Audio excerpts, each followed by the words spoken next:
Okay, let's jump right into the back-end workflow battleground today.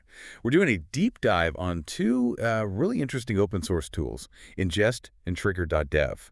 Both of them are making this big promise, right, to basically eliminate those infrastructure headaches we all know.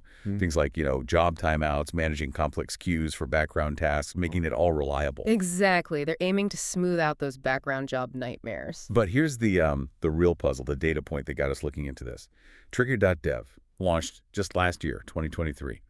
And it's already got, what, over 12,400 GitHub stars? Yeah, 12,438 last I checked. It's impressive. It really is, especially when you compare it to Inngest. Inngest launched a year earlier, 2022, and they're sitting at around 3,700 stars. 3,743. So Trigger.dev has like 3.3 times the adoption, despite being newer. So what gives? What's behind that, explosive growth? Well, that's what's so fascinating. It seems to come down to some pretty fundamental architectural differences, secrets, almost. We're looking at why one of these is being described by some as, well, weapons grade, different in its capabilities. Weapons grade. Okay, now I'm hooked. It's about moving beyond just managing state to managing the entire process. All right, let's unpack that. Architecture time. So Yeah. both are open source, which is great. Both are really friendly if you're working in TypeScript. Definitely. Big pluses there. But you're saying the core execution, how they actually run the workflows, is totally distinct. Completely different paths. Let's start with Inngest. Their philosophy. Okay, what's the Inngest way? Inngest is really built around a pure event-driven model. Think of your workflows as these step-based functions. And the key thing is, after each step runs successfully, its state gets persisted. Right. So it remembers where it left off. Exactly. It effectively acts like a really powerful managed state machine, step by step. But the trade-off, and it's a big one, is where that code runs. It runs on your infrastructure. Your servers, your serverless functions. Yep. You control the environment completely. Yeah. Which some people really want. But, you also inherit the deployment complexity, the scaling, all that operational stuff. Okay, makes sense. Control versus complexity. So what about Trigger.dev? What's their big innovation? So Trigger.dev, particularly their V3 architecture, took, a dramatically different route. Their code runs on their platform, and they manage this using a technology called CRIU. CRIU. Spelled CRIU. That's the one. Checkpoint and restore in user space. Okay, what on earth is that? Checkpoint and restore. Yeah, it's the surprising tech that kind of explains the momentum, I think. CRIU basically lets you freeze a running process, like take a snapshot. Freeze it mid-execution. Exactly. It checkpoints the entire memory state, the CPU registers, any open files, everything. Saves that snapshot to disk, and then later on, it can just resume it, thaw it out, and continue right where it left off. And it can even resume it on a totally different machine if needed. Now, this tech itself isn't brand new. Google, for instance, has apparently been using something like this internally since around 2017. Really? What for? For pausing low-priority batch jobs, things that could wait, to free up resources for more critical tasks, then they just resume them later. Okay, I see how that's powerful. So connecting CRIU back to Trigger.dev, what's the big benefit for a developer writing a workflow?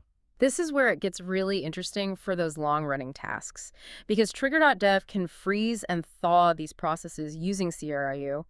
Their workflows can essentially run indefinitely. Indefinitely, no timeouts, like ever. That's the claim. No platform-imposed time limits like you might see on, say, a serverless function. Yeah. And here's the kicker for cost. While that process is frozen, just sitting there waiting for maybe an external event or a long delay, you're not paying for compute time. Because it's not actively running. It's just paused on disk somewhere. Precisely. It's dormant, so you only pay for the actual CPU time when it's active. Okay, that makes a huge difference for certain kinds of jobs, like AI stuff or maybe video processing that takes ages. Exactly those kinds of use cases. Or anything involving long waits for external APIs, human input, scheduled delays.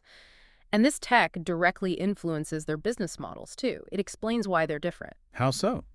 Let's look at pricing. Well, Inngest, remember, runs on your infra and manages state. So they charge based on the number of function executions or steps.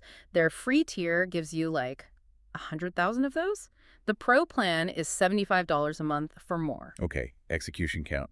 Trigger.dev, because they can freeze processes, they align their pricing much more closely with actual compute time. Their hobby tier is $10, includes 10 hours of compute. Pro is $50, includes 50 hours. So they're directly capitalizing on that. Frozen time is free benefit from CRIU. Seems like it. It's a model that really fits the technology they're using. But this brings up the big question, doesn't it? The trust factor, the security aspect. Mm. With Inngest, the code runs in my environment. I control it. With Trigger.dev v3, my code is running on their platform.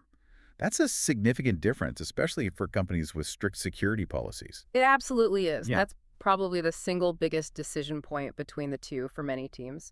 Trigger.dev does offer, compliance features, security documentation, things aimed at enterprise concerns to try and mitigate that. Fundamentally. Fundamentally, yes. If your policy is no code runs outside our controlled perimeter, period, then Inngest's architecture is inherently a better fit. You maintain that control. Trigger.dev requires you to trust their platform and their security measures around running your code. Okay, so summing it up then, what's the verdict? When would you pick one over the other? I think if your workflow involves tasks that need to run for a really long time, hours, days, maybe even longer, or involve lots of waiting, think complex AI orchestration, long video renders, workflows waiting on human approvals. Trigger.dev seems like the winner there. That indefinite execution, thanks to CRIU, is just a game changer for those scenarios. And the community momentum seems to back that up. Right. The star count reflects that appeal. Yeah. But on the other hand, if your main focus is pure event-driven architecture, Like building something similar to Zapier, maybe. Lots of small, quick steps triggered by events. exactly, or if running code on your own controlled infrastructure is absolutely non-negotiable for security or compliance reasons, then Inngest is probably the stronger choice. Its step-based persistence model is really solid for those event-driven cases, and you keep full control. Control versus potentially indefinite execution. That's a good way to put it, and it really reinforces a key lesson, I think.